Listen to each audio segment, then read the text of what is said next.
Seja muito bem-vindo à nossa aula de língua portuguesa para tratar aqui dos tais dos verbos. Eu sei, quando a gente fala verbo, a pessoa já sente um calafrio que percorre a espinha toda. Fala, meu Deus, lá vem aquela parte da gramática que é complicada. O que é complicado na gramática? Não tem nada complicado. Se prestar atenção e entender bem os princípios, não vai ter problema nenhum. Pô, mas é muito nome, é muita exceção, é muito isso, é muito aquilo. Não é para ser fácil. Quem diz que é para ser fácil? No entanto, não é impossível, tá? Requer o quê? Que você tenha um pouco de atenção ali, dedicação ao estudo, que as coisas vão se colocando, se apresentando e se mostrando de forma mais fácil aí a você, beleza? Vamos tratar do verbo, mas, lá vem você com a exceção, né, professora? Já começou com a exceção, mas vamos tratar de uma introdução, tá? Um comecinho ali sobre verbo, falar um pouquinho sobre o que é, como ele é formado, alguns tipos, para daí depois só, quando você já estiver bem fortalecido com relação a esse conteúdo aí, passar por uma coisa um pouquinho mais aprofundada. Mas vamos por partes, vamos por pedaços, vamos aqui fatiar o verbo para apresentar a você todas essas peculiaridades. Combinado? Então, vamos fazer o seguinte, vamos começar já com essa ideia de teoria, o que é, e já determinar a construção, a parte bem física, estrutural, morfológica, eu diria, desse termo. Vem comigo para a tela, olha lá. Então, o que seria o verbo, né? É essa classe de palavra utilizada para indicar ação, estado, fenômeno natural, ocorrência ou desejo. Ele pode ser flexionado em tempo, modo, número e pessoa. Então, você tem essa indicação dessas questões todas do que ele indica, né? Ação, estado, fenômeno natural, ocorrência, desejo. Por quê? Vem comigo aqui, ó. O verbo é uma parte central da gramática. Eu diria que ele é o coração da gramática. Sem ele, as ações não se desenvolvem. Pô, professora, mas você falou que o substantivo é essencial? Sim, o substantivo é essencial. O verbo, porque a gente vai trabalhar a partir da compreensão de verbo, é que a gente trabalha com os elementos que formam as orações, que partem lá para a sintaxe. Então é importante conhecer, saber que ele é essencial para essa parte da sintaxe, mas a gente tem que ter um conhecimento prévio morfológico para saber como é que ele se apresenta, de que formas, de que maneiras eu encontrarei depois lá na sintaxe esse verbo, tá? Então ele é o coração, ele é ação, ele é estado, ele indica ocorrência, fenômeno da natureza, tudo se articula, as construções das orações se articulam ali por causa do uso do verbo, tá? Estão relacionadas sempre com esse verbo, combinado? Então volta aqui para a tela que eu quero te mostrar outra coisa, olha lá. Vamos pensar então numa ideia estrutural, a estrutura do verbo inicialmente. Então nós temos um verbo que vai apresentar um radical, que é uma parte invariável e que carrega o significado da palavra. Então você tem ali, ó, o cantamos. O que é o nosso radical? É tudo isso em letra maiúscula, é esse cante. Essa parte do verbo é o que a gente chama de radical, por quê? Porque é a parte invariável. Olha para mim aqui, ó.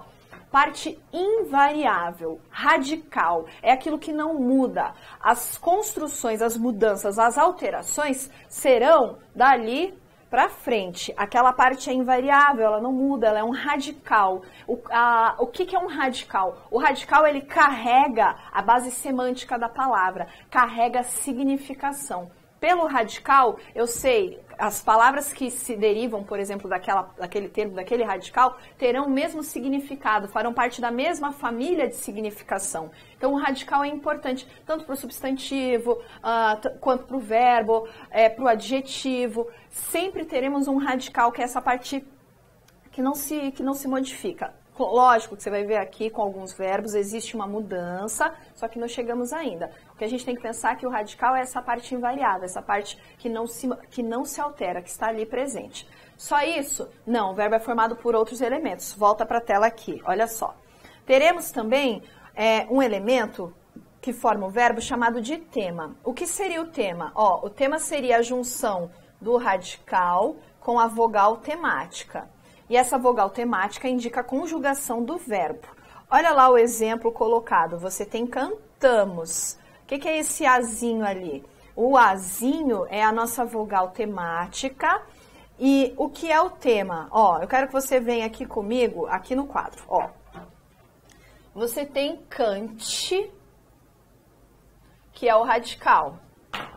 E aí você tem o A, que é a nossa vogal temática. E aqui você tem a outra terminação que a gente não falou ainda. Então você tem basicamente essa separação aqui. Isso daqui é o que a gente chama de vogal temática.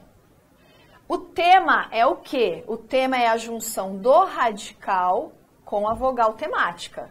Então isso daqui é o que a gente chama de tema. Não pense que o tema é a vogal temática. Não, o tema não é a vogal temática. O tema é a junção da vogal temática e o radical.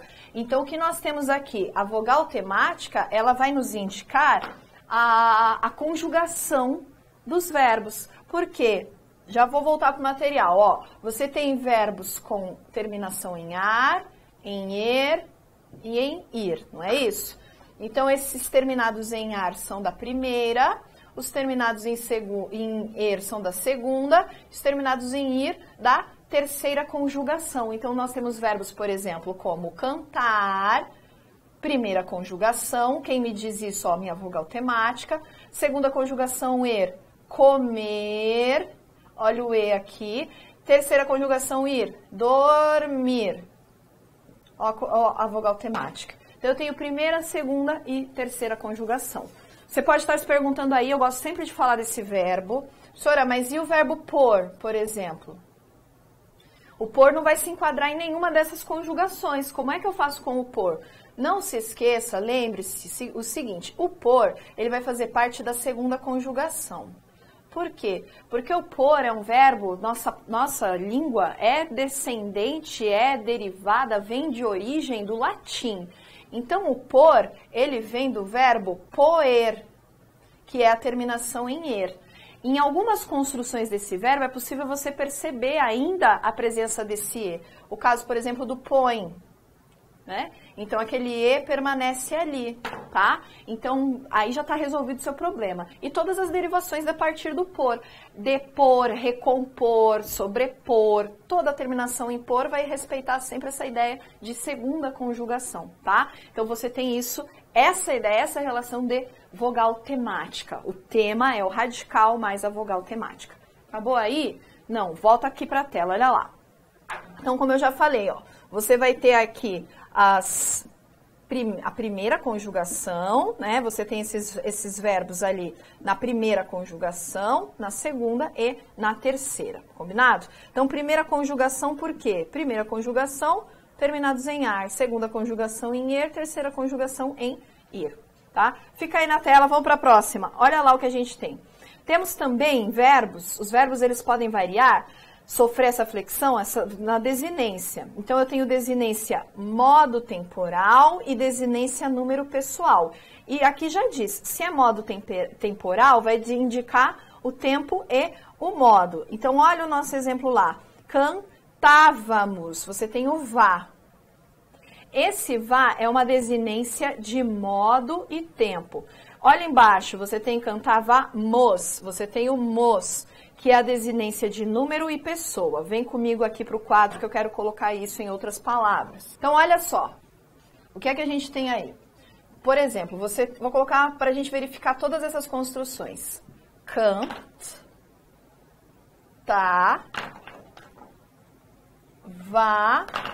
Vou ter que repetir aqui a cor. Mos. Então, o que é que você tem aí? Você tem radical, vogal temática, desinência de modo, desinência de tempo, desinência de número e pessoa. Então, ó, aqui a gente concentra duas ideias em cada um deles, né? Nesse caso, cantava dá ideia de certeza, portanto, nós temos um modo indicativo. Então, eu vou colocar aqui, indicativo. Além de ser indicativo, a terminação vá já me dá a ideia de tempo, já me localiza naquelas tabelinhas lá na ideia de tempo. Cantava, pretérito o quê? Imperfeito. Então, eu estou aqui diante do pretérito imperfeito do indicativo. Cantava. Só que eu tenho outro elemento aqui, que é o mos. Cantávamos, que dá a ideia de número e pessoa. Primeiro, número, cantávamos, é o quê? Plural, concorda comigo? Plural. É plural. E a pessoa, cantávamos. Quem cantávamos? Que pessoa é essa? O mos, cantávamos. É o nós. Quem é o nós? A primeira pessoa do que? Eu já vi que é plural, ó. Primeira pessoa do plural. Então, essa construção, ó, eu tenho radical, vogal temática, desinência modo temporal, desinência número pessoal. Poxa, professora, é muita coisa. É porque a gente está fatiando aqui, mas isso daqui, você, a hora que bate o olho no verbo, você já tem noção de tudo isso. Canto, por exemplo, canto, eu canto, canto. Você sabe que o cante ali é o radical? Pô, mas e a vogal temática? Nem sempre tem a vogal temática. Nesse caso do verbo canto, como eu coloco aqui, ó, canto, a gente não tem vogal temática. O que a gente vai ter aqui? A gente vai ter uma única desinência. Pô, mas isso aqui teve duas, como é que eu faço aqui? Essa desinência vai me dizer tempo, modo, número e pessoa. Aqui eu consigo saber que é presente do indicativo e que eu tenho a primeira pessoa do singular. Por quê? Porque quem canta sou eu canto. Então eu consigo encontrar isso daqui. Lógico que aqui eu desdobrei para que você veja que o verbo pode se formar por todos esses elementos, mas nem sempre isso aparece. Fechou? Beleza? Volta então comigo aqui para a tela, olha lá. Então você vai ter, ó, as terminações ali já estão até marcadas, você tem o vá, que é essa desinência modo temporal, e esse mos, que é essa desinência número pessoal, combinado? Esses são os aspectos gerais aqui com relação aos verbos. Continuando aí, agora a gente vai partir para a classificação. Então, a gente vai classificar os verbos em algumas possibilidades, tá? A primeira classificação colocada ali é a mais comum, que é a classificação dos verbos regulares. O que eu tenho que ter de mais importante? Os verbos regulares, eles são regulares porque respeitam uma regularidade. Então, eles possuem as desinências normais de sua conjugação e a flexão não provoca alterações no radical. E você tem alguns exemplos ali, ó.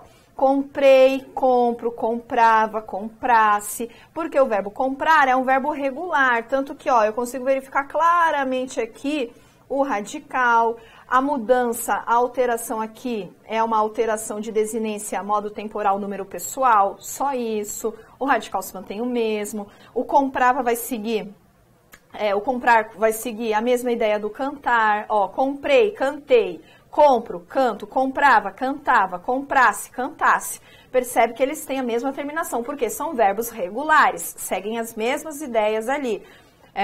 Não tem nenhum tipo de alteração. Essa para a primeira colocação. No entanto, agora a gente tem os chamados verbos irregulares. É aqui que começa, né, a sua dor de cabeça, que você pensa, meu Deus do céu, é bem aí, professora. Então, ó, o que eu vou ter? A flexão provoca alteração ou no radical, ou na desinência, ou nos dois ali ao mesmo tempo. Olha o verbo fazer, olha como é que fica aqui, ó. Fiz. Olha como é que fica o outro. Farei. Olha como fica o outro. Faço. E o outro? Fizemos. Então, ó, vem comigo aqui no quadro. Você tem o verbo fazer. Fazer. Que vem do fare, lá do latim, gostou, né? Olha só. Teoricamente, se a gente fosse pensar aqui numa ideia de respeitar o radical, a gente teria que pensar nesse faz como radical. Mas não é o que acontece. O que eu tenho aqui, ó? Fiz, mudou o radical. E esse aqui, então, ó, faço. Olha como mudou muito mais. Por quê? Porque o verbo fazer, ele não vai respeitar a regularidade, por exemplo, do verbo comer, com as terminações daquela forma, respeitando a ideia de radical. O que você vai ter? Você vai ter algumas alterações aqui. O radical vai sofrer alteração. Então, às vezes, é o radical, por exemplo, ó, o verbo estar. É terminação em ar, não é?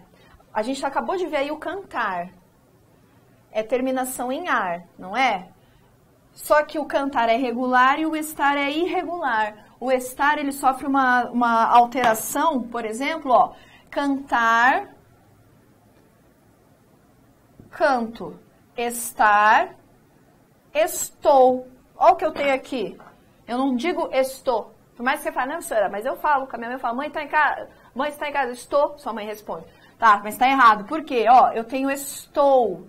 Ele não respeita a regularidade aqui que o verbo regular apresenta. Tanto que, se eu colocar, vamos pensar no outro, eu coloquei cantar e coloquei comprar o outro, né? Ó, comprar, comprou. Terminou em o. Quer dizer, respeitou a regularidade da desinência. Aqui não. Portanto, é um verbo que apresenta irregularidade. Ou é no radical ou é na desinência. Percebeu?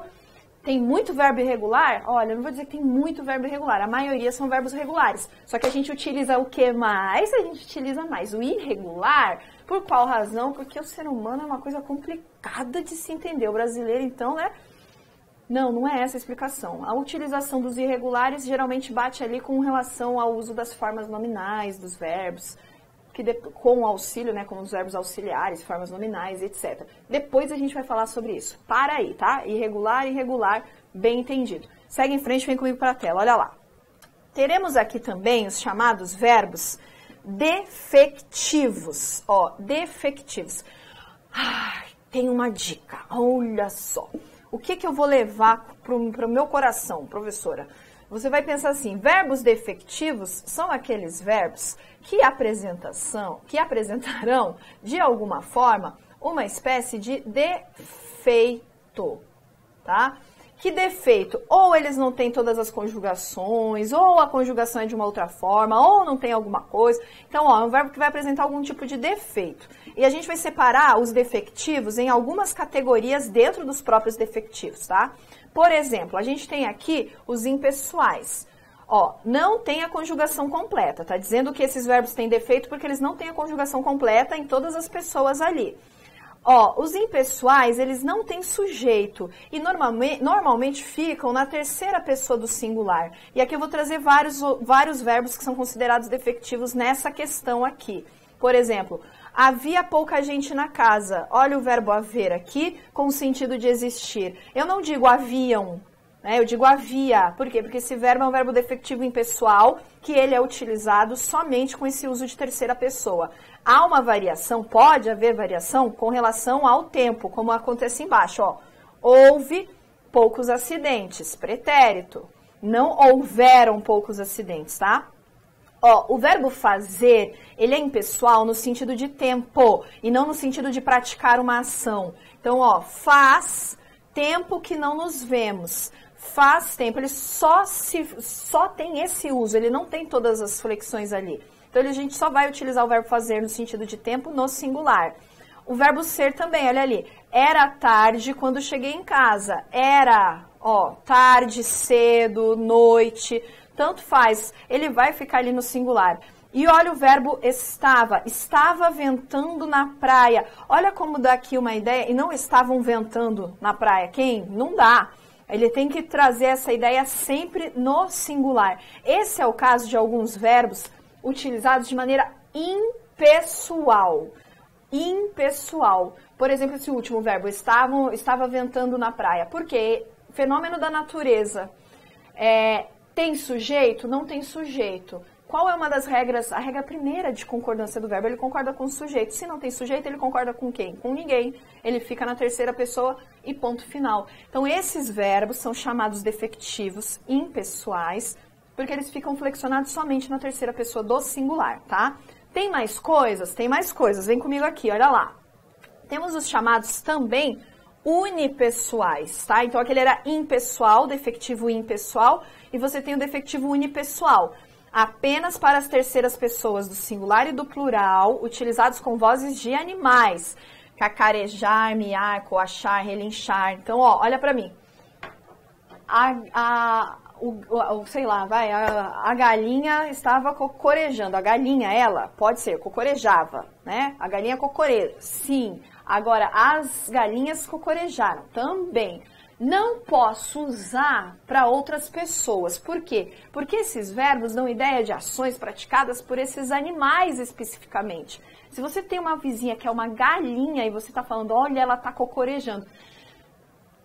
Cuidado, você não usa para as pessoas. Mesmo que a gente utilize na informalidade, ou nós, né? Você se sente uma galinha junto com a sua vizinha e diz, nós estamos cocorejando. Não dá, não dá. Guarda o animal só para o animal. Esses verbos que trazem essa ideia de ações praticadas por esses animais, eles ficarão terceira pessoa do singular, quando diretamente por animal, ou quando fala diretamente do animal, ou nessa terceira pessoa do plural, eles, elas, quando no sentido de mais de um animal, tá? Por isso são chamados unipessoais. 3 categorias, eu vou falar da terceira já, para os defectivos que não tem todas as pessoas ali. Volta para a tela, olha lá. Então nós temos também os defectivos chamados de pessoais, que não apresentam algumas conjugações por razões fonéticas ou morfológicas. Por exemplo, os verbos falir, polir, computar. Ó, verbo falir. Olha para mim, verbo falir. Não tem primeira pessoa. Por quê? Se fosse ter primeira pessoa, o verbo falir, seria como eu falo. Opa, já até coloquei errado. Seria como eu falo.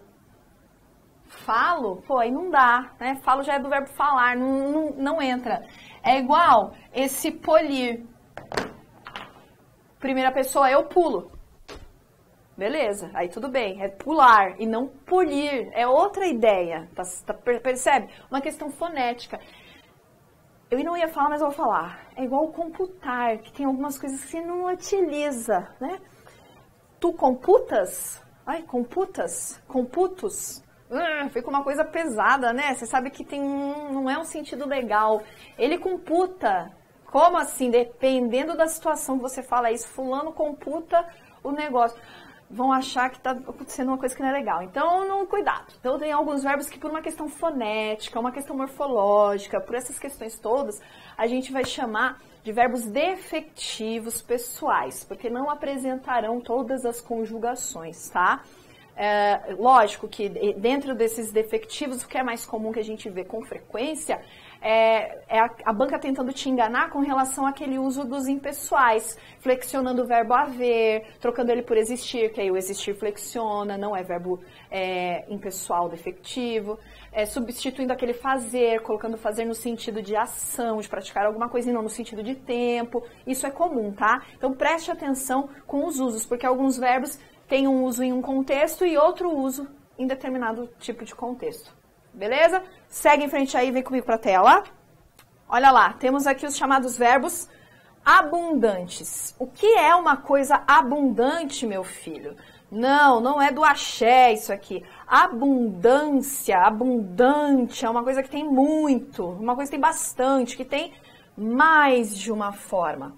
E ocorre geralmente com quem? Com o particípio. E ali você tem, por exemplo, o verbo eleger, que apresenta 2 formas. Ele é considerado abundante, porque ele tem como particípio o elegido e o eleito. Misericórdia, eu nunca vi esse elegido aqui. Claro que já viu. Dependendo da construção, a gente utiliza uma forma ou outra. É igual o morrido e o morto, né? Ele tinha morrido de dengue. Ele foi morto pelo bandido. É o pegar e o pegado, tá vendo? Lógico, ó, vou chamar a sua atenção, lógico, que tem algumas construções aí que as pessoas utilizam de forma inadequada. O uso do particípio vai depender da construção da oração. Não posso dizer, ó, sempre use esse. Não, a luz estava acesa ou a luz estava acendida, né? Olha só, acendida não dá, a gente usa o acesa. Ali até como o particípio é um verbo que muitas vezes auxilia nas construções com os verbos de ligação ali, estabelecendo uma ideia de adjetivo também.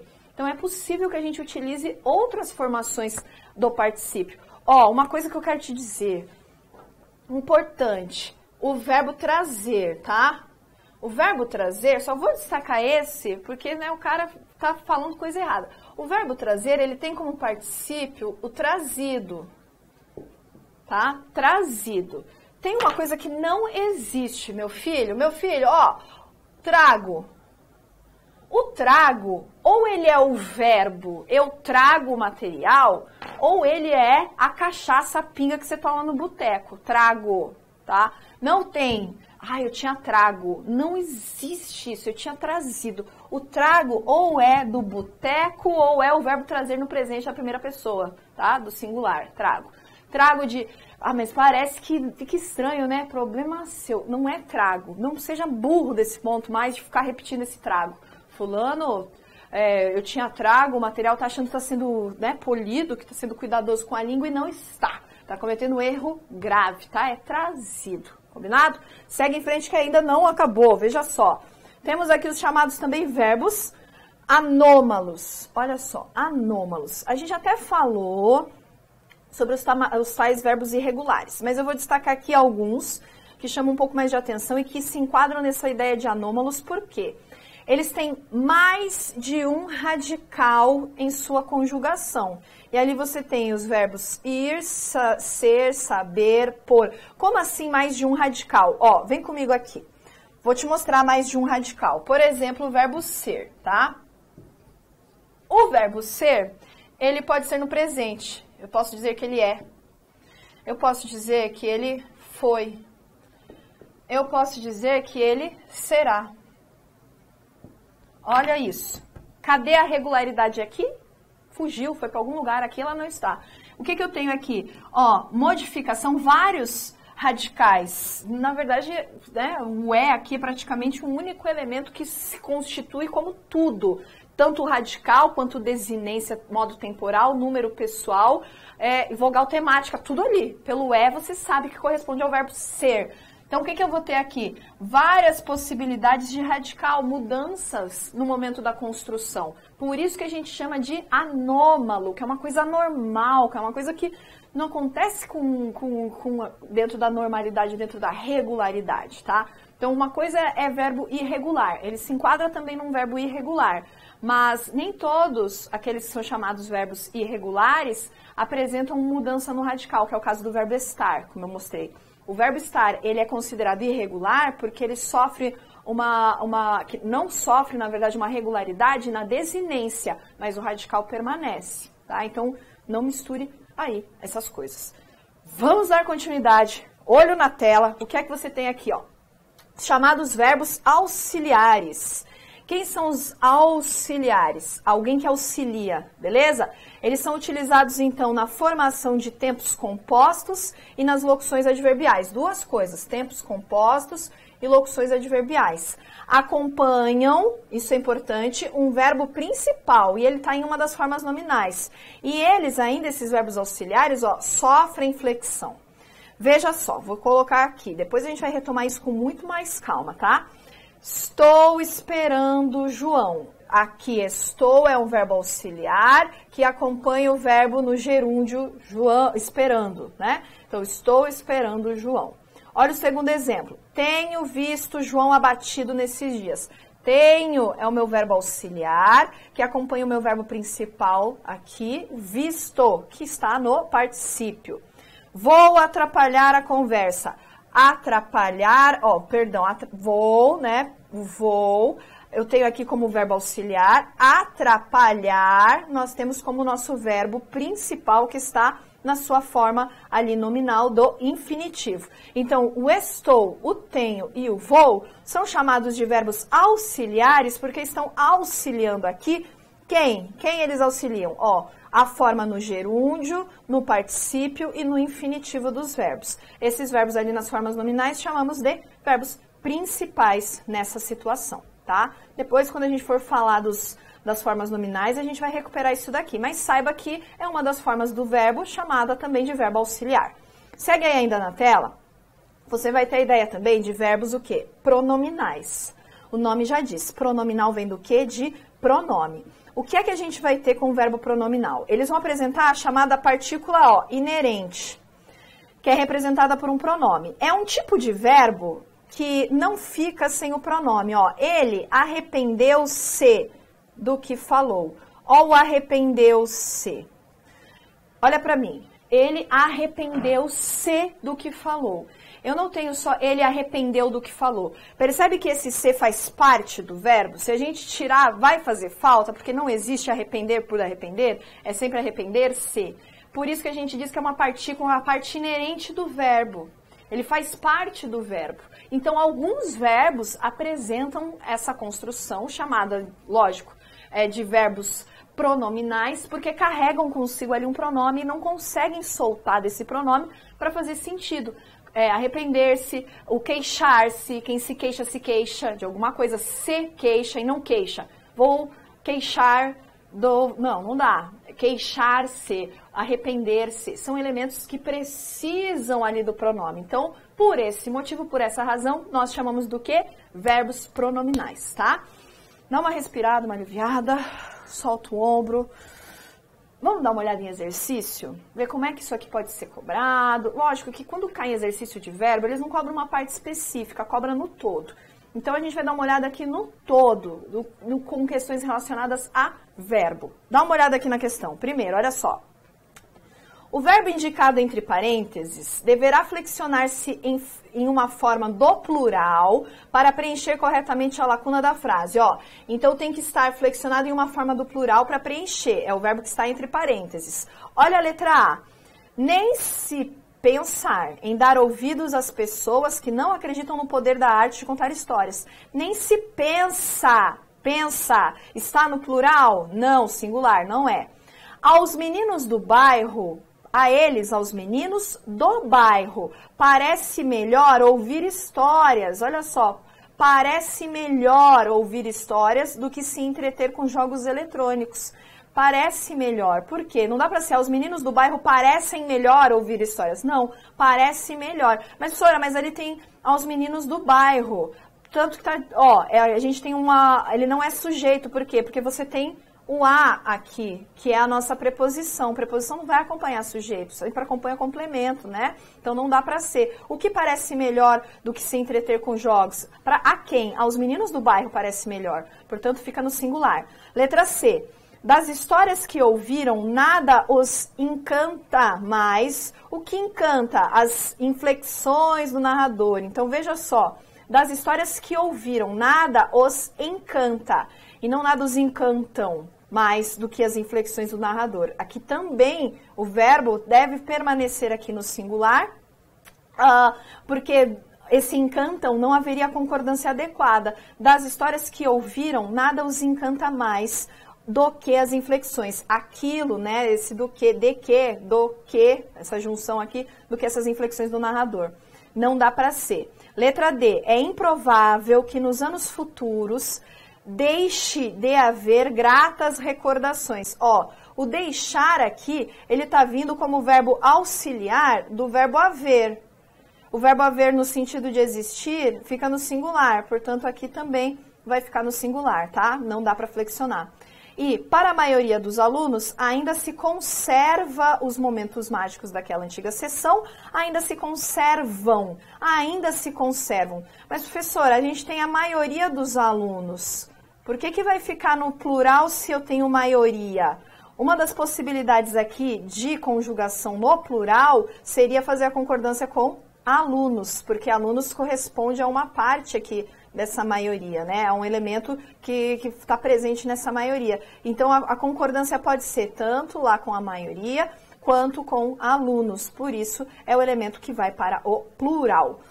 Alternativa correta, letra E. Presta só atenção, o verbo é essencial, a gente sabe, essas flexões são importantes, perceba como é que ele se articula, com que elemento o verbo concorda com o sujeito. Quando falar de concordância, a gente vai tocar em todos esses assuntos aqui, mas é importante perceber na construção. Num primeiro momento, é legal entender a forma lógica com que ele se articula. E até o nosso próprio ouvido já, né, liga um sinal de alerta. Pô, não tá legal, esse verbo não tá legal. Prestar atenção também a esses sinais para compreender melhor como é que eu posso utilizar o conhecimento teórico agregado com o meu conhecimento do idioma, beleza? Volta aí nos conteúdos, dá uma olhada mais com calma ali, com um pouquinho mais de tempo na gramática, volta naquilo que você não entendeu, que a gente se vê no próximo encontro, certeza.